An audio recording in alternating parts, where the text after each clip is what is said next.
देखो बाबू, एक्सरसाइज 7 उदाहरण नंबर 3। इस सवाल में पहले एक आकृति बनाई हुई है, यहाँ पर ये आकृति दिया गया है और इस सवाल पूछा गया है कि आकृति 7.6 में, ये आकृति 7.6 है, बुक में बनाया हुआ है। बोले किसी कक्षा में रखे डेस्कों की व्यवस्था को दर्शाती है। डेस्क रखा गया है ऐसे लाइन से 10 को, इधर भी लाइन से 10 को, ठीक है, बच्चों को बैठने के लिए। बोल रहे आसीमा, भारती और कैमिला, 3 स्टूडेंट, एक आसीमा, एक भारती और तीसरा कैमिला। ये क्रमशः ए, बी और सी बिंदु पर बैठी है। यहाँ पर तो ए बी सी नहीं दर्शाया ना, ऐसे दर्शा दे रहे हैं। ए का निर्देशांक 3 और 1 है, लिखा गया ना 3 और 1, 3 1। तो ये इसको हम लोग x बोलते हैं, इसको y। तो 3 यहाँ पर, 1 यहाँ पर, मतलब ये ए बिंदु पर बैठी है एक लड़की जिसका नाम है आसीमा। पहला ए आसीमा, फिर भारती 6 4, ये 6 यहाँ पर है और 4 ये है, यहाँ पर है बी बिंदु पे भारती और सी पे कैमिला। 8 6, 8 यहाँ पर और 6 यहाँ पर, ये बैठी है सी बिंदु पर। ये 3 बेंच पे 3 स्टूडेंट बैठे हैं, ए बी सी। ए पे भारती, सॉरी आसीमा, 2 पे भारती और 3 पे कैमिला। ये 3 बच्चे बैठे हुए 3 डेस्क पर।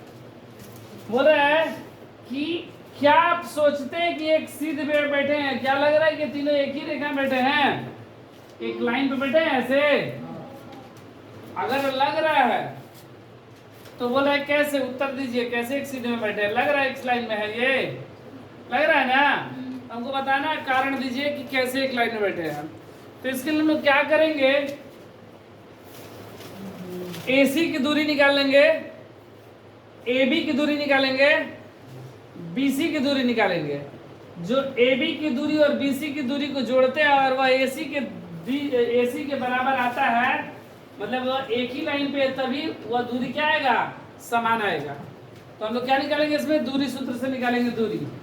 तो देखो सबसे पहले यहाँ पर हम बना ले रहे हैं आकृति को उसमें से, ठीक है, जैसे सीधा लाइन में ऐसे हम यहाँ पर बना दिया ऐसे, जिसका नाम A है, ये B है और ये C है। A का निर्देशांक बोला गया है 3 1, B का बोला गया है 6 4 और C का बोला गया है 8 6, ऐसे निर्देशांक है, ठीक है। हम लोग क्या किए कि पहले A पे कौन बैठी है, तो A पे आसीमा बैठी। ये कौन है, आसीमा। ये कौन है, भारती। और ये कौन है, कैमिला, ठीक है। तो हम लोग निकालते हैं पहले AB की दूरी, ये कितना दूरी है AB का, फिर BC का दूरी, फिर AC का दूरी। अगर AB का दूरी और BC की दूरी को जोड़ देंगे और AC की दूरी के बराबर आएगा, मतलब ये तीनों लड़की एक सीध में बैठी है।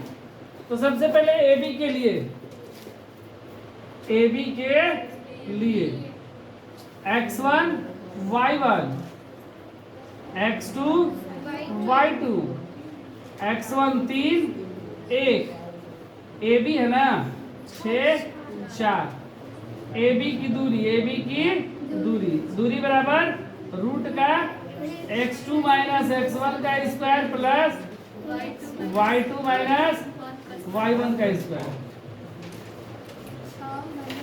6 माइनस 3 का होल स्क्वायर और 4 माइनस 1 का होल स्क्वायर। 6 में से 3 गया और ये 4 में से गया 3 का 9 9 9 9 बाहर निकाल लेंगे तो 3 3 का 9 9 दूनी 18, 3 रूट 2।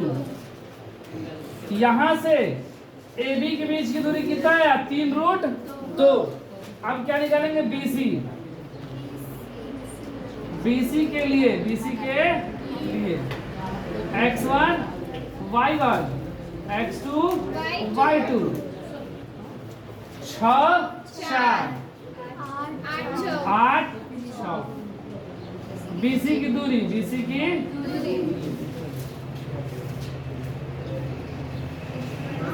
रूट का x2 माइनस x1 का square plus y2 minus y1 का स्क्वायर। x2 का मान 8 माइनस 6 माइनस 4, बीच में प्लस है स्क्वायर। 8 में से 6 गया 2 का स्क्वायर, 6 में से 4 गया 2 का स्क्वायर, 2 दूना 2 दूना, ये कितना हो गया? इसको 2 दूना 4 दूना 8, 2 रूट 2, ये 3 रूट 2 आया, ये 2 रूट 2 आया। अगर ये आ जाए कितना, 3 2 5, तो 5 रूट 2 आ जाएगा बराबर। तो हम लोग एसी के लिए निकाल रहे हैं, किसके लिए? एसी के लिए। एसी के लिए x1 y1 x2 y2